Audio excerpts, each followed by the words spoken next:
मी वर्षा fashion या YouTube channel मध्ये तुमचं अगदी मनापासून स्वागत करते। तर आजच्या व्हिडिओला सुरुवात करण्याअगोदर मी आज एक इन्फॉर्मेशन देते, कारण की बऱ्याच जणींचे मला अशा कमेंट्स येतात की शॉर्ट्स व्हिडिओ जेव्हा ते प्ले करतात तेव्हा त्यांना लॉंग व्हिडिओची लिंक त्यामध्ये हवी असती, पण शॉर्ट मध्ये लॉंग व्हिडिओची लिंक देता येत नाही, म्हणजे अशी कमेंट्स बॉक्स मध्ये। तर मी ती कुठे दिलेली असते ती मी तुम्हाला दाखवते। तर बघा, इथे सबस्क्रिप्शन वरती आपल्याला क्लिक करायचं आहे। जर तुम्ही सबस्क्राइब केलेलं असेल चॅनलला तर तुम्हाला इथे वर्षा फॅशन असं चॅनलचं नाव येईल, ठीक आहे। आणि त्यावरती गेले इथे व्ह्यूज चॅनल वरती पण जायचं आहे। तर मी इथे व्ह्यूज चॅनल वरती गेलेले आहे आणि त्यानंतर इथे शॉर्ट्स वर क्लिक केलं तुम्ही, आणि जेव्हा तुम्ही असे शॉर्ट्स व्हिडिओ बघता त्यावेळेस मला बरेचशा ताई असे विचारतात की याची लॉंग व्हिडिओची कटिंग आणि स्टिचिंग दाखव म्हणून। तर बघा, इथे वर्षा फॅशन नाव आहे आणि त्याच्या खालीच इथे जे तुम्हाला दिसत आहे छोटासा त्रिकोण आणि ऑनलाईन मिळणारी वस्तू आता घरीच तयार करा, म्हणजे त्याचं टायटल पण दिसत असतं आणि इथेच त्याचं थोडंसं असं छोटासा त्रिकोण असतो। तुम्ही यावरती क्लिक केलं की जो लॉंग व्हिडिओ आहे तो पूर्ण ओपन होतो, म्हणजे कटिंग आणि स्टिचिंग त्या लॉंग व्हिडिओची। तर बघा, अशा पद्धतीने असतं ते, म्हणजे जेणेकरून तुम्हाला कसं शॉर्ट्स व्हिडिओ मध्ये कशा पद्धतीने लिंक दिलेली असते तरी ते वर्षा फॅशन नावाच्या खाली मी प्रत्येक शॉर्ट व्हिडिओ मध्ये जो व्हिडिओ दाखवत असते त्याची पूर्ण शॉर्ट व्हिडिओची लॉंग व्हिडिओची लिंक इथे दिलेली असते, ठीक आहे। आणि आजचा व्हिडिओ पण खूप रिक्वेस्टेड आहे। आज एका ताईंची म्हणजे मला 2-3 वेळेस सारखी कमेंट येत होती की तुम्ही ते केस सुकवण्यासाठी जो टॉवेल असतो तो बनवून दाखव म्हणून, पण माझ्याकडे जुना टॉवेल नव्हता, म्हणजे आपला जो परकर असतो त्याच्यापासूनच दाखवत आहे। तुम्ही तुमच्याकडे हवा असेल तर तुमच्याकडे जुना टॉवेल असला किंवा नवीन तुम्हाला जर शिवायचंच असेल अशा पद्धतीचं हेअर ड्राय करण्यासाठी, म्हणजे आपले केस ड्राय सुकवण्यासाठी तो टॉवेल बनवायचा असेल तर तुम्ही बनवू शकता। तर चला आता आजच्या व्हिडिओला आपण सुरुवात करूया। तर मैत्रिणींनो, आजच्या व्हिडिओमध्ये आपण बघणार आहोत जुन्या परकरचा रियूज। हा बघा, हा जुना परकर आहे, म्हणजे जो की फाटलेला आहे आणि त्याचाच उपयोग आपण आजच्या या व्हिडिओमध्ये करणार आहोत। बघा मैत्रिणींनो, सर्वात अगोदर मी याचे जे कडाचे जाड भाग आहेत म्हणजे खालचा आणि वरचा तो कट करून घेत आहे। तुम्ही कुठलाही कपडा घेऊ शकता, मग कॉटनचाच घ्या, म्हणजे त्याच्यानेच आपले केस लवकर सुकले जातात। तर माझ्याकडे हा जुना परकर होता आणि त्याचाच मी रियूज इथे करत आहे। आता त्यानंतर हा जो फाटलेला भाग आहे तो पण मी कट करून घेत आहे, म्हणजे तेवढाच भाग आपल्याला कटिंग करून घ्यायचा आहे आणि जो चांगला भाग आहे तो आपण उपयोगात आणणार आहोत। तर बघा, अशा पद्धतीने आपला पूर्ण परकर कट झालेला आहे आणि त्याची घडी आपण कशा पद्धतीने करत आहोत ते पण व्यवस्थित बघा। जेवढं आपलं माप घ्यायचं आहे, इथे मला 30 इंच भरत नव्हतं, त्यामुळे मी पुन्हा असा उभ्या साईजमध्येच हा परकर टाकून घेतलेला आहे, ठीक आहे। व्यवस्थित बघा, जेवढी आपण कटिंग केली त्याच्यानुसार मी इथे 30 इंच माप घेत आहे आणि आडवं 12 इंच घेत आहे, ठीक आहे। तर बघा मैत्रिणींनो, जिकडनं आपण फोल्ड केलेलं आहे म्हणजे मी उंची इथे 30 इंच घेत आहे, तुम्ही कमी किंवा जास्त पण घेऊ शकता तुमच्या अंदाजे, आणि रुंदी इकडे 12 इंच घेतलेली आहे, ठीक आहे। जवळून पण दाखवत आहे। आता हे 12 इंच जे माप आहे ते बघा, तिथे अशा पद्धतीने मी एक लाईन ड्रॉ करून घेतलेली आहे, ठीक आहे। आणि त्यानंतर खालच्या साईडने 1.5 इंचावरती आपण अशा पद्धतीने मार्क करून घेत आहोत, आणि 1.5 इंच आणि हा जो 12 इंचाचा पॉइंट आहे तिथे आपल्याला अशी तिरपी लाईन ड्रॉ करून घ्यायची आहे। तर बघा, मी टेपच ठेवून घेतलेला आहे आणि त्यावरतीच आपण अशा पद्धतीने ही तिरपी लाईन आखून घेतलेली आहे, ठीक आहे। आता यानंतर जिकडच्या साईडने आपली 12 इंच आहे तिथे आपण 5.5 इंचावरती मार्क करून घेत आहोत, ठीक आहे। आणि जिकडून तिरपी घेतली होती तिथे पण आपण 5.5 इंचावरती मार्क केलेला आहे, इथून आपण थोडासा राऊंड शेप ड्रॉ करून घेत आहोत, ठीक आहे। तर बघा, अशा पद्धतीने जिथे आपण मार्किंग केलेली आहे तेवढा भाग आपण कटिंग करून घेत आहोत। थोडीशी अर्धा इंच शिलाईसाठी एक्स्ट्रा ठेवून घेत आहोत आणि बाकीचा सर्व कपडा आपण अशा पद्धतीने कट करून घेतलेला आहे, ठीक आहे। तर बघा, अशा पद्धतीने दिसत आहे तो। तर ओपन केल्याच्या नंतर तो अशा पद्धतीने दिसणार आहे। तर मी आता यावरती इस्त्री फिरून घेते अगोदर आणि मग तुम्हाला दाखवते। तर बघा मैत्रिणींनो, अशा पद्धतीने मी इस्त्री पण फिरून घेतलेली आहे। आता बघा, रॉंग साईडने आपल्याला अशा पद्धतीने स्टिच करून घ्यायचं आहे, जसा आपण हा शेप कट केलेला आहे सेम त्यावरतीच, ठीक आहे। तर बघा, जिकडनं ओपन भाग आहे त्या बाजूने आपण पूर्ण ह्याच्यावरती स्टिच करून घेत आहोत। तर अगोदर व्यवस्थित ठेवून घ्यायचं आहे आणि अशा पद्धतीने आपल्याला कडेकडेने स्टिच करून घ्यायचे आहे।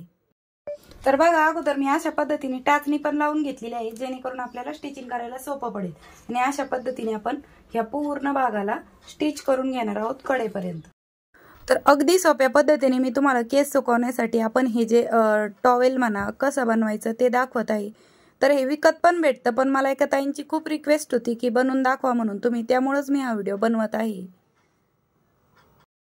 तर बघा मैत्रिणींनो, अशा पद्धतीने मी हा पूर्ण पार्टला स्टिच करून घेतलेला आहे। हा जो भाग आहे तो आपल्याला इथून कटिंग करून घ्यायचा आहे।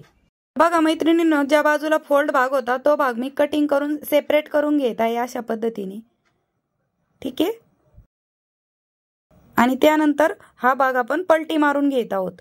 तर बघा अशा पद्धतीने आपण हा पूर्ण पार्ट पलटी मारून घेतलेला आहे आणि पलटी मारून घेतल्याच्या नंतर तो अशा पद्धतीने दिसणार आहे। आता जिकडनं भाग आपण कट केलेला आहे त्याला आपल्याला अशा प्रकारे डबल फोल्ड करून स्टिच करून घ्यायचे। तुम्हाला हवं असेल तर तुम्ही दुसरा कपडा पण लावून घेऊ शकता, पण मी ह्याच कापडाला डायरेक्ट डबल फोल्ड करून घेत आहे। ठीक आहे, म्हणजे तुम्ही इथे वेगळा कॉन्ट्रास्ट कलर मध्ये पण इथे पाइपिंग करू शकता, पण ह्याच कापडाची जरी केली तरी पण चालतं, काहीच हरकत नाही आणि अगदी झटपट बनून तयार होतं। 5 मिनिटामध्ये, 5 ते 10 मिनिटामध्येच आपलं हे टॉवेल बनवून तयार होतो। जास्त वेळ न लागणार आहे आणि जास्त कपड्यांचा पसारा न करता तुम्ही हे बनवू शकता। तर मैत्रिणींनो, तुम्हाला शिवणकामाची पद्धत आवडत असेल तर प्लीज लाईक करा, शेअर करा आणि चॅनलवर जर तुम्ही पहिल्यांदाच व्हिडिओ बघत असाल तर आपल्या वर्षा फॅशन चॅनलला नक्की सबस्क्राईब करा। तर बघा अशा पद्धतीने मी हे डबल फोल्ड करून घेतलेले आहे। बरं, यानंतर मैत्रिणींनो मी इथे एकदम मोठ्या साईजचं बटन घेतलेलं आहे, जे आपल्या स्वेटरला शर्टला असतं त्या पद्धतीचं। तुम्ही असं पण घेतलं तरी पण चालेल किंवा मग तुमच्याकडे जो अवेलेबल असेल बटन ते घेतलं तरी पण चालेल आणि ते आपल्याला इथे बरोबर जिथे आपण इथे असा सेंटर घेतलेला आहे, ठीक आहे, तुम्हाला दाखवते एकदम व्यवस्थित, तर इथेच लावून घ्यायचं आहे। तर बघा मैत्रिणींनो, मी हे जे बटन घेतलेलं आहे ते सुई आणि धाग्याने स्टिच करून घेत आहे। तर तुम्हाला माझा जुगाड कसा वाटला ते पण मला कमेंट करून नक्की सांगा आणि आवडला असेल तर प्लीज लाईक पण करा आणि मी तुमचं ऐकत असते त्यामुळे तुम्ही पण माझं ऐकत जा। आणि व्हिडिओ खूप जण बघतात पण लाईक खूप कमी येतात, कारण की व्ह्यूज येतात 2-3 हजार पण लाईक फक्त 100-50 असेच असतात, म्हणजे मोजकेच जण लाईक करतात। तर प्लीज लाईक पण करत चला, कारण की मी पण तुमची प्रत्येक रिक्वेस्ट पूर्ण करत असते, प्रत्येकाची रिक्वेस्ट असते आणि ती माझ्या लक्षात पण असते, पण मला जसा वेळ मिळेल ती तेव्हा पूर्ण करतच असते मी। तर बघा अशा पद्धतीने मी हे बटन सुई आणि धाग्याने स्टिच करून घेतलेलं आहे, थोडंसं अंतर सोडून अर्धा इंच। ठीक आहे, बरं, यानंतर आता आपल्याला खालच्या साईडने एक इलास्टिक लावून घ्यायचं आहे, तर ते दाखवते मी कोणतं घेतलंय ते। तर बघा मैत्रिणींनो, तुमच्याकडे कोणतं बी रबर अवेलेबल असेल, आपण जे डोक्याला लावतो तेच रबर आहे हे, जरासं म्हणजे ताणतं ते इलास्टिक सारखं। तुम्ही या दोन्हीपैकी कोणतंही रबर घेऊ शकता जे तुमच्याकडे अवेलेबल असेल ते, किंवा मग इलास्टिक अवेलेबल असेल तर ते घेतलं तरी पण चालेल। ठीक आहे, तर आता मी हे कट करून घेत आहे हे रबरचं। तर हा जो जाड भाग आहे तो मी कट करून घेतलेला आहे ह्या रबरचा आणि तो आपल्याला अशा पद्धतीने हे इलास्टिक भेटलेला आहे। तर ते आपण जे शेंड्याला आहे म्हणजे शेवटी तिथे आपण हे अशा पद्धतीने लावून घेत आहोत आतील साईडने। ठीक आहे, तर बघा मी अगदी म्हणजे लॉकच्या टिपा मारून घेत आहे ह्या इलास्टिकवरती, म्हणजे ह्या रबरवरती।